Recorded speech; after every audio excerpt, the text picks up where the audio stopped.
Hello and welcome to this week's episode of Beyond the Sawdust. I hope everyone's enjoying the videos that I've been putting out lately. So let's talk about some things that we got coming up here. We're going to be finishing out that sewing desk video. I'm just going through editing part 2. Part 3 is mostly just going to be finishing. That'll be a pretty short video. So that one will be getting finished here pretty soon. As far as upcoming projects that we have a custom king-size bed with underbed or the undermount storage that we're going to be doing. I'm going to do an entire video series on that one. We have a bar, we have some built-ins around a fireplace. I'm still trying to decide exactly what I'm going to do as far as a video series with those. They're a little bit bigger projects. It's going to be hard to do a from start to finish type of thing, but we'll come up with something cool for that. And I think we still got a couple more even after that. So we have quite a bit going on. It's been pretty busy around here. But either way, let's kind of get into our topic for today. And our topic for today is plywood versus solid wood. And this is something that I get asked a lot by customers a lot. And I kind of want to disperse some myths, specifically mostly about plywood.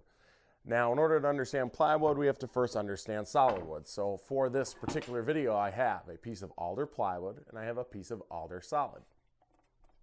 Let's start with the alder solid. So wood in general has a cellular structure that is very similar to if you took a bunch of drinking straws from a restaurant and you put them all together. They would basically create a very similar cellular structure for wood.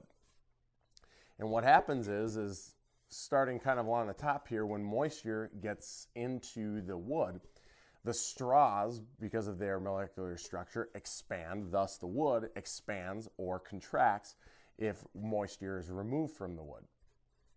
And that creates actually a couple, I would say, unknown problems with wood that most people don't know about. And the major problem with that is that solid wood is inherently unstable. So what I mean but when it expands and contracts and expands and contracts, you can't put it in between something, if that makes sense. You can't capture a piece of wood. For instance, if I were to glue this piece of wood in this orientation to the side of the plywood, eventually the wood is going to crack because the plywood is going to keep this wood from moving in its natural state, and it's eventually going to crack. Another problem with solid wood is it's inherently heavy. It's actually very heavy, and most people who have ever gotten a piece of furniture that's made completely of solid wood are going to notice right away that it is immensely heavier than a project made with solid wood as well as other materials. Solid wood certainly has its place, but one of the other, I would say, disadvantages to it is it takes a lot of time to prepare. You have to join it, you have to plane it, you have to sand it, you have to glue it together to get the particular size of piece that you want and all that kind of thing. So it does have some disadvantages. Some of the advantages to it are it looks great.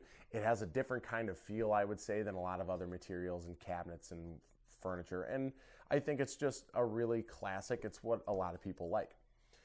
Now, in no way am I saying that solid wood does not belong in projects. It absolutely does, but it has to be done in moderation. And that's kind of where plywood comes into play. And if you can see here, I'll get this closer to the camera. What you can see is that plywood is made up of all these different plies that are put together, and then on the top it has the what we call the face veneer of what the wood is that you're actually looking to have. Now, a unknown fact usually about plywood is that plywood actually uses the best grade of lumber. They take that lumber, let's say in this case alder, they find the best stuff they can find, they bring it to their lumber manufacturing plant, and they separate it. They separate the best stuff, and then the rest goes to solid lumber. The best stuff gets made into veneers and gets laid on the plywood to make really nice sheets. So realistically, you're actually getting a better grade of wood with plywood. The other nice thing with plywood is it's extremely strong and it's very stable.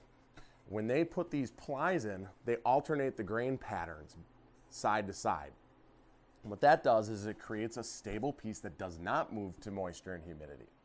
The other thing is by doing that, this is extremely durable, it's extremely heavy duty, and you're not going to be able to break this. On the converse, let's say you had the same panel with wood, it would actually be pretty easy to break. If you were to take a hammer and you were to hit it right down the line, the glue line, eventually it's going to break. Plywood, it's not going to break. Obviously, eventually, as with all things, if you get a big enough hammer, everything's going to break. But for the most part, plywood's not going to break. The other nice thing with plywood is it's economical. I'd say for alder, a sheet generally costs between $90 to $120 for a sheet of alder. Alder is a little bit more expensive of the woods that I use. When you're talking birch, oak, stuff like that, most of those woods are ranging between the $60 to $70 range per sheet.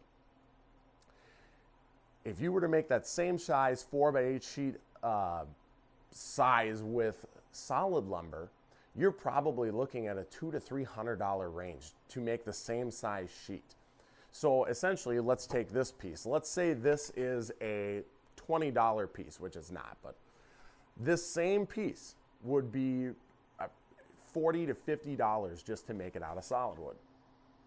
So the nice part with plywood is it gives customers an economical, strong, durable, and light option to put into their furniture. Now, in order to make quality furniture, you need to put both plywood and solid wood into your projects. And I think that there's a misconception that only the highest grade furniture has solid wood only. There's no plywood. And I really challenge you to really look at that.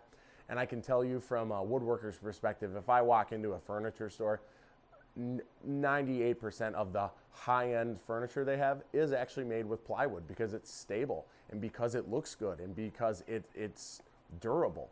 And solid wood products don't always have that kind of durability. The technologies in sheet goods and plywood has come a long way in the last 20 to 30 years, and this isn't like the stuff that it used to be 20 or 30 years ago. I know in almost every Nordby Woodcraft project we use plywood, and I'm not afraid to say it because it gives my customers the highest quality that they can have for their money. Now, if I have a customer that says that they want to have an entire project of solid wood, which I've had before, I absolutely do it.